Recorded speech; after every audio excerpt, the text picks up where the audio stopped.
Hello and welcome to Goldvein Coding, where we throw code to the wall and see what sticks. And today I'll be showing you a simple program that allows you to hide files within a computer image. And to do so, what we'll be going over today will be first a brief explanation of the program, example how it works, followed by a short demo, and the code review of how this function works within the program. Now, before we get anywhere, we should explain what's going on behind the scenes. So what we will accomplish here is hiding or extracting a file from the least significant bits of a computer image. Now, a computer image is made up of several pixels. We're talking hundreds, if not thousands of pixels, each one given a certain color pigment by the hexadecimal value of the red, green, and blue pixels. So if you look down below, we see this this color represented by the hex number 2476E4. And if we were to break them down into their individual red, green, and blue pixels, we have the red pixels being 24, green being the 76, and the blue being E4. And what we can do is alter the least significant bits of this hexadecimal value so that if we were to change, let's say, if we were to take this hex color 5F4344 and alter the least significant bit of the red, green, or blue here, we see that the color changes some cases dramatically, in other cases very slightly.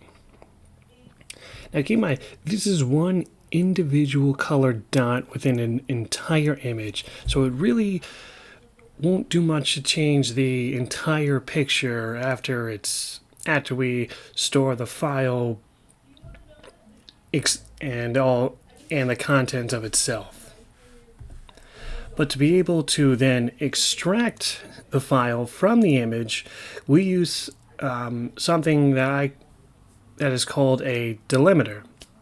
So what happens with this program is that what is stored into the pixels of the image is first the content of the file, and then the file name, both converted to binary. Now, in order to make sure we extract the right values and the right file name, these two are separated by a hard-coded delimiter of ones and zeros so that we can extract the right part. So just to give a brief example of what I'm talking about. So first part, we'll be taking the contents of the file. In this case, it'll be a simple txt file, convert it to the binary, and then tack on the first delimiter, and then we'll take the file name of the file, convert that to binary, and tack on the second delimiter so that we can then pull out the file name and write to that file on the recipient's or the receiver's computer.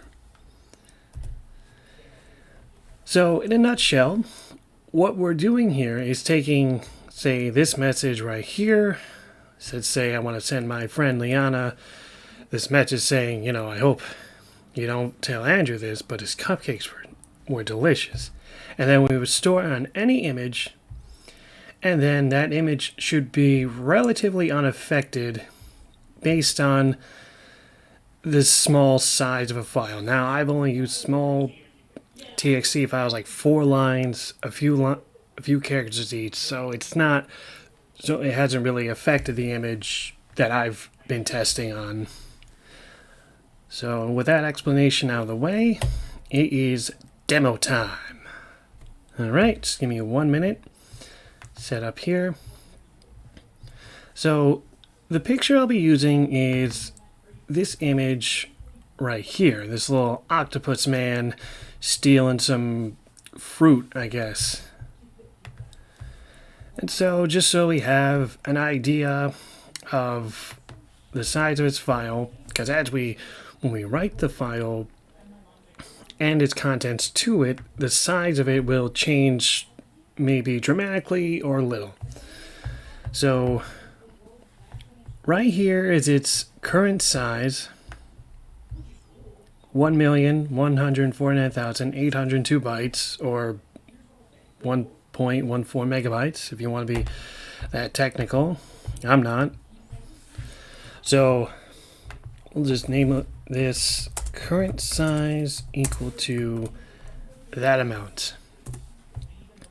And you'll notice when we actually run the program that this current size will either increase or decrease depending on the size of the file. So let's exit out of that. Let's exit out of this. And then open up. I'm using the Windows Sub-Linux system right here. That's why you see the Ubuntu show up right here. So before we really run it, I just want to show you a quick file I have stored locally on here. So we're going to be looking at the file of binary.txt. So if we just do a quick cat command, we'll see the content of this file is a few tabs over, test line 1, 2, 3, and then short message at the bottom here. And so what we'll do is then run the program, this program right here with the -F option that'll actually say, okay, please upload the file that you want to upload to this image right here, the chagos.jpg, which is this guy right here. So when we run it, the first thing we'll be asked is, please enter the full name of the file you wish to embed your image with. If your file is in another directory that you're running this program from, please include the full path. Be careful not to enter empty space down below. So here I'm putting in the name of the file, binary.txt. And then the next thing I'll ask is choose which type of pixel you want to hide your file. So we have a choice of red, green, and blue. I'm going to choose blue because I just want to. So 3 for blue. We chose the blue pixels, completed. Okay, great. Now, normally, I would just send this image over to whoever I want to send this to, but for the sake of this demo, I'm going to play the role as the recipient of this image. So, what I'm going to do first, I don't know if this is considered cheating, but I'm going to get rid of the binary.txt file right on my account here. So if we do ls, we see that binary.txt is nowhere to be found. So now that that is done out of the way, if we take a look at our friend Chagos here again, and then go into properties, we will see that the current size has changed. So let us copy this over here. Altered size. So if we put them next to each other, you see that the size of the image has actually changed a little bit. It actually went down a little.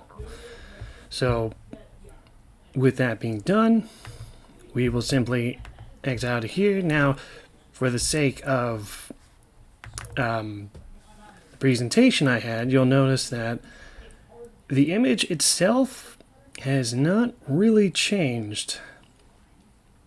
If you want to pause the video, take a look, you'll notice that not much, the color's still the same, everything is relatively as it was previous. So, okay, so now we're just going to exit out, minimize this. Oh, I forgot to also mention one thing. You'll notice that it was accessed 2 minutes ago. So it was modified 11:31. It's currently 11:34. So yeah, should be good to go. So let's just minimize that, exit out here. So now we're going to play the receiving end of this. So to then extract said file, you're going to run the -G option, which when you run will ask, please select the pixel you had your file within your image. So we originally chose blue. So we're going to choose 3. Success. I chose the blue pixels. Let me just clear screen here. Now we see we have binary.txt back on our system somehow. So if we were to cat that file real quick, you'll see that, hey, look at that. It's the same exact content, same exact format and everything.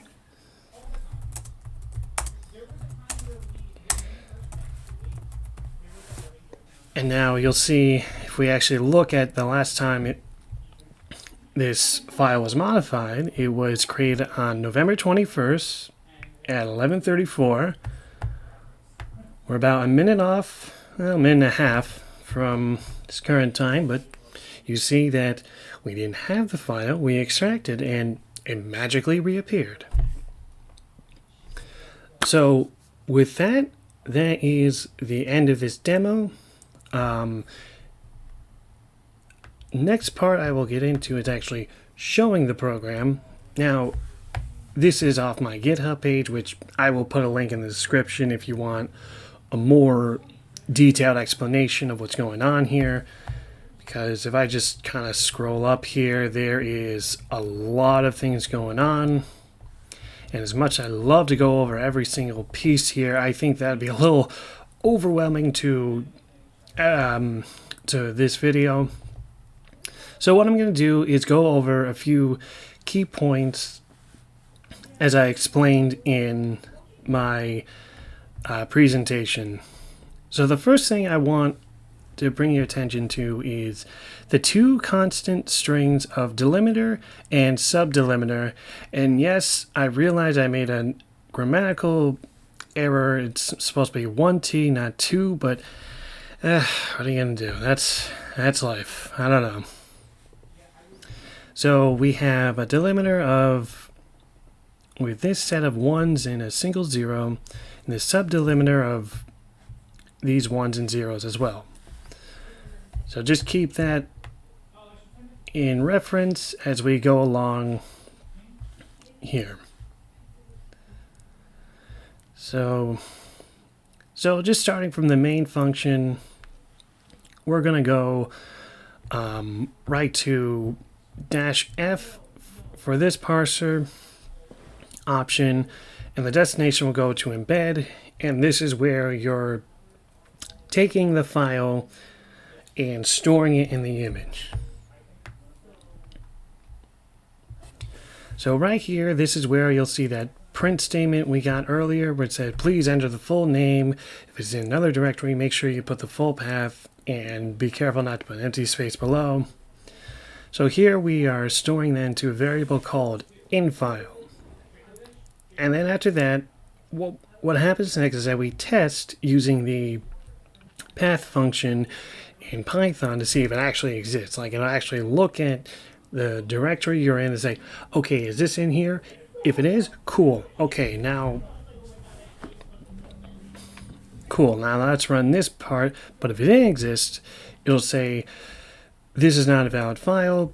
Please check the file name or directory path and restart the program. So we have the file. It's in here. No problem.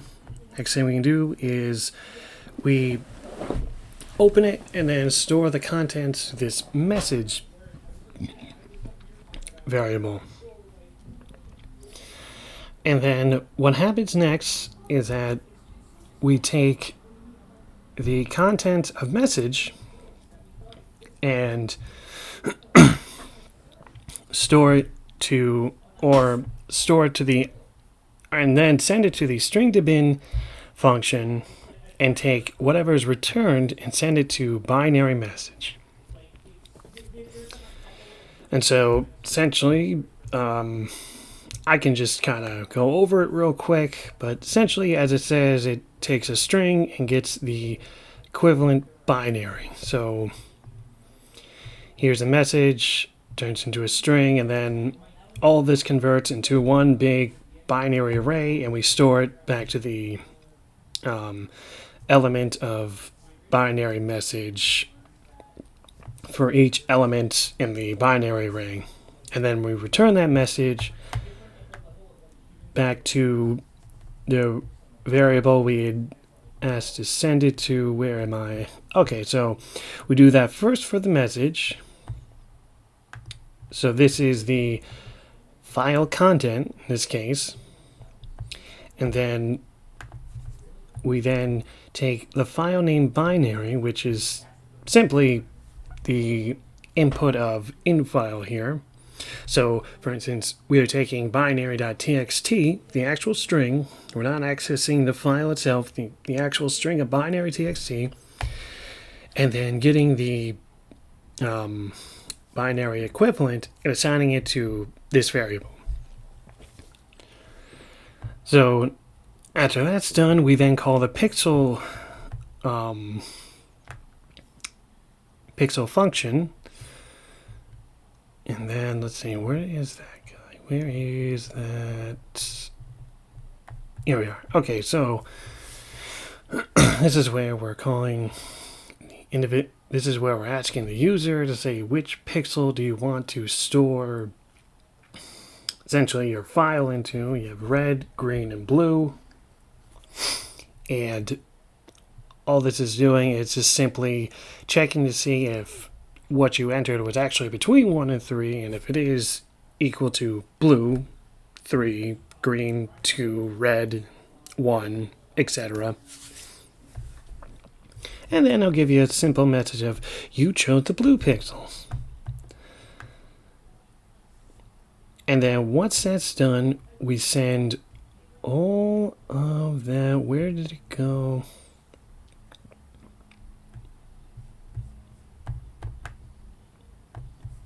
Here we go. So now once that's all set, we then send the image, the binary message, i.e. content of the file, pixel choice, and then the file name binary, all to the hide function, which is where we get into actually storing the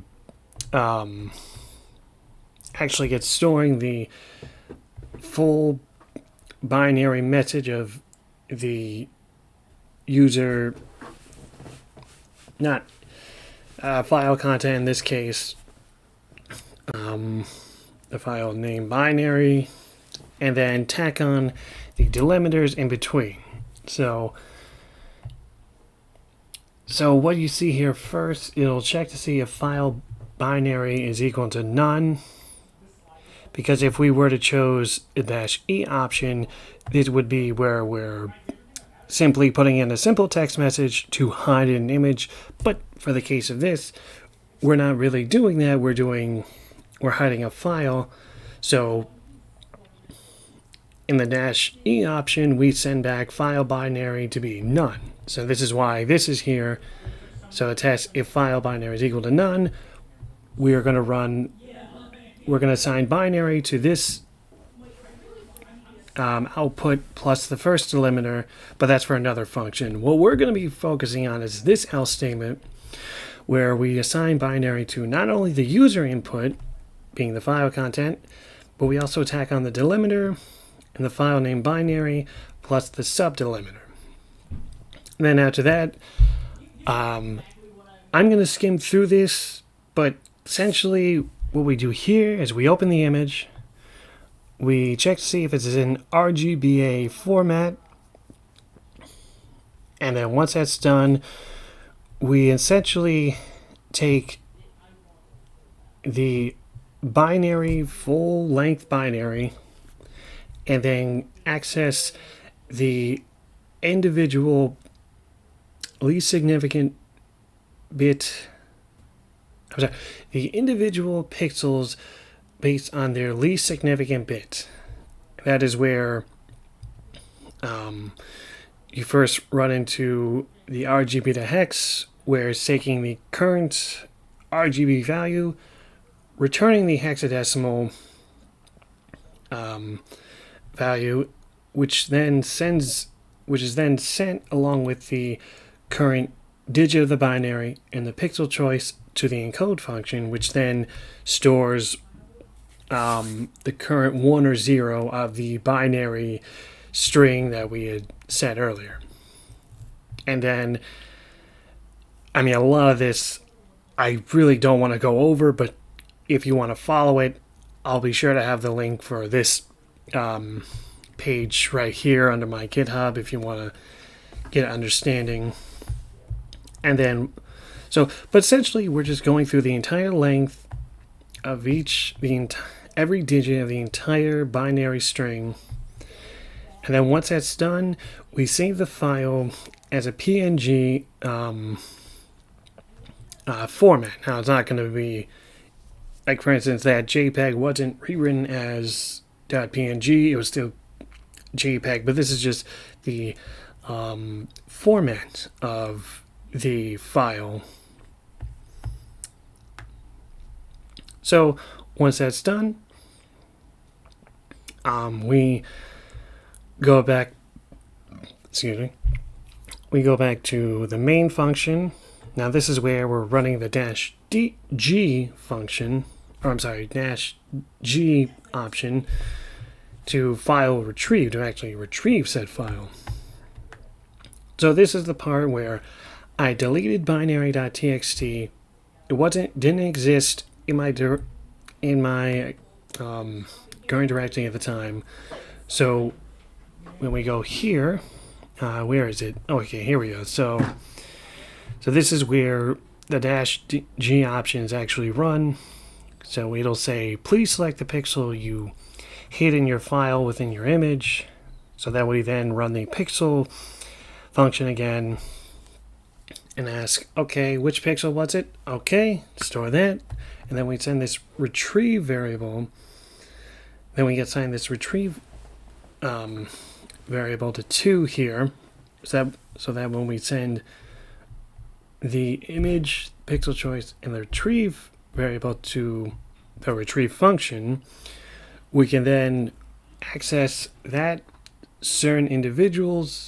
that specific pixel to then extract the file contents and the file name that we had previously stored. So let us just go back to retrieve. The retrieve function. And very similar to the hide function, we simply take the image, open it, and then go through the same checks before and actually look at the hexadecimal values of the image and say, hey, is this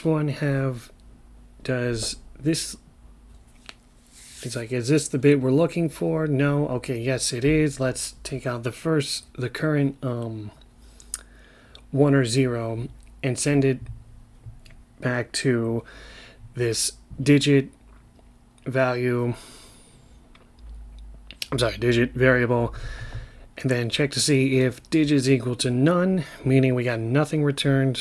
We simply pass on by, go on to the next hexadecimal value and see if it actually returns something. If it does, we then assign digit to the current, we then tack on the current digit to the binary string we had called earlier.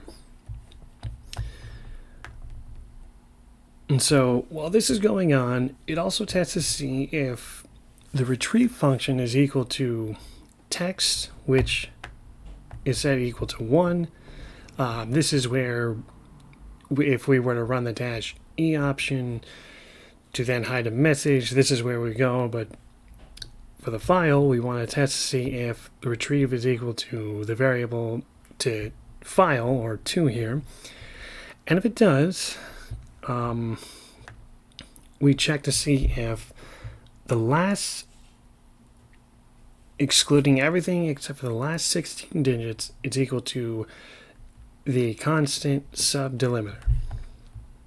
So just to go back up here to the where we identify that. So what we're saying here is the last 16 digits equal to this group of ones and zeros, which really is what I'm calling delimiter 2 in this example here. So let me just scroll back down. So if it is, we've found essentially this entire string of ones and zeros, but now we have to actually extract first the file name right here between delimiter 2 and 1. So the way we do that is that we use this start variable where it'll essentially look at the current instance of the binary variable for essentially delimiter 1, which is this grouping of ones and a single zero. And then we'll find the length of it as well. And then we store this end variable to find the subdelimiter, and then assign file name binary to the whatever is between start and end, looking at the binary string. So essentially,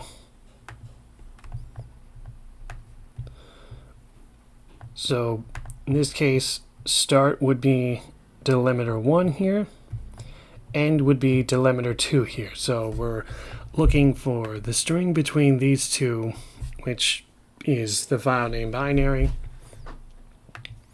So once that's done, we essentially sign it. We then create the file name by sending this group of the file name binary to bring to the bin to string, which essentially converts binary back to the string. So that's assigned to file name. So at this point, we already have binary.txt back to its normal original string. So the next part we do is we set the file index, because at this point we've got the file name based upon the delimiter, because delimiter 2 is essentially 16,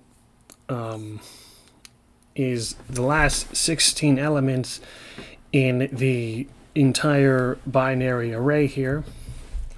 So what we need to do next is try to find the length of delimiter 1, the file name binary, and delimiter 2, and then say everything up until this point, everything up until here, so essentially excluding everything up to here, convert this group of binary ones and zeros to their equivalent string,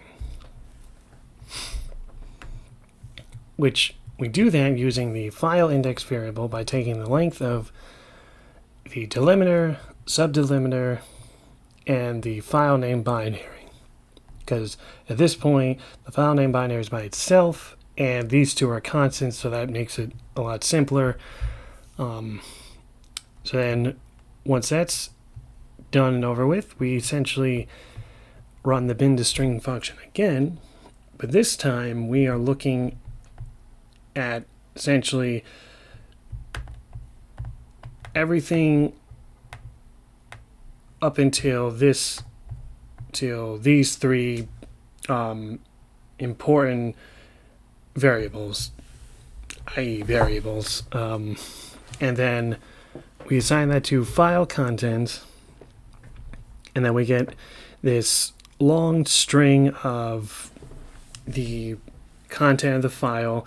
And for some reason, when I was running this, each new line was separated by these two backslashes and then N for new line. So what I did was I simply ran the split function, which created its own array stored into file content, and then once that's file content is done and ring tune everything, it's now in an array. So now we just have to open a file in this case. So what we're saying here is open binary.txt and write to it as out. And then what we do here is then for each line in file content, print each current line to file as out. So essentially print each line to binary.txt, and that is where it actually creates the new instance of binary.txt. And then when we return success, which leads us to here having this new file binary.txt as it was written like moments ago, or when we ran it. So yeah, that is essentially my program. I know I kind of skip past a whole bunch of part, but if you want to check it out, look at my GitHub. If you're still here at this point, thank you for your time, and I hope you have a wonderful day. Bye-bye.